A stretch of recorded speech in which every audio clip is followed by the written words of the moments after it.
श्री शिवाय नमस्तुभ्यम। हर हर महादेव। आप सभी भी गुरुदेव की कथा सुनते हैं तो अमावस्या के दिन गुरुदेव कहते हैं कभी भी बेल पत्री ना तोड़े, ना ही तुलसी माता को तोड़े। कई लोग क्या करते हैं कि उपाय बताते हैं, अमावस्या तिथि के दिन करते हैं, उसी दिन बेलपत्री तोड़ रहे हैं, उसी दिन तुलसी तोड़ रहे हैं। यह तिथि शुभ नहीं मानी जाती।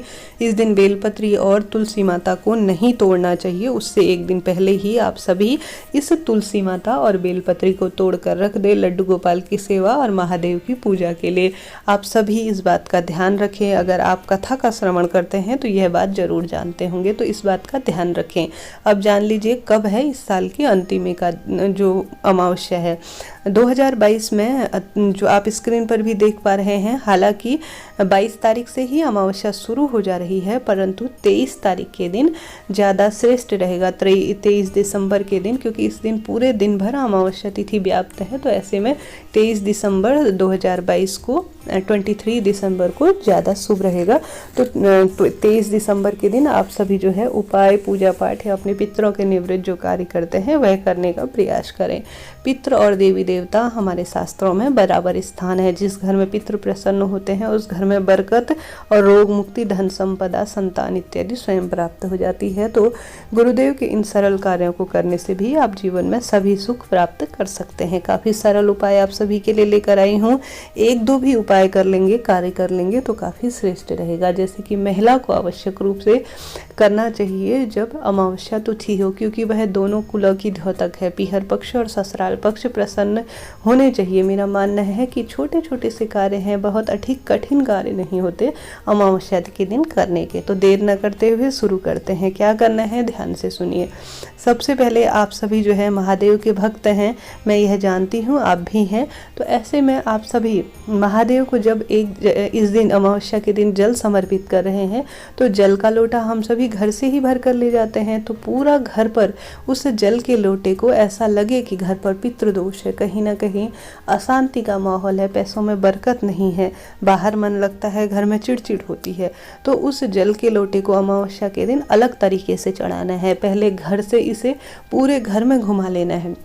जो जल है ना, लोटा आपने हाथ में ले लिया, पूरे घर में ऐसा भाव करना है कि इसमें मेरे पितृदोष सभी समाप्त हो गए हैं और इस जल को मेरे पितृ ग्रहण करेंगे।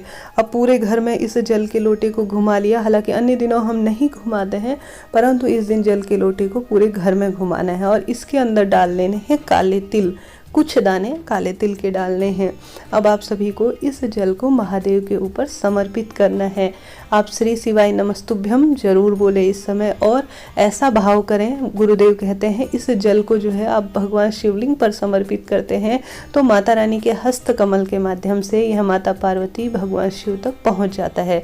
अब इस जल को माता पार्वती और भगवान शिव पितरों तक पहुंचा देते हैं। इस तरह से जल जरूर चढ़ाएं जब अमावस्या तिथि हो। सबसे पहले इस जल को घर में घुमाएं, काले तिल डाल लें, फिर यह भाव करते हुए महादेव के ऊपर समर्पित कर दे। पहला कार्य यह करना है। दूसरा कार्य, आप सभी को आवश्यक रूप से पीपल वृक्ष की पूजा करनी है।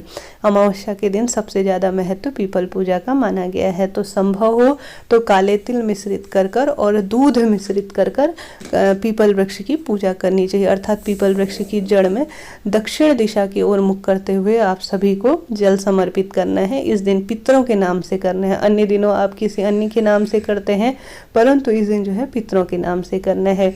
और एक दीपक यहाँ पर आपको दक्षिण दिशा की ओर लंबी बत्ती का, तिल्ली के तेल या सरसों या घी जो आपके पास है उसका दक्षिण दिशा की ओर मुख करते हुए जरूर से जो है एक दीपक पीपल वृक्ष के नीचे लगाना है। यह दो कार्य तो नियम बना लीजिए, कुछ भी ना कर सके तो जरूर से करें।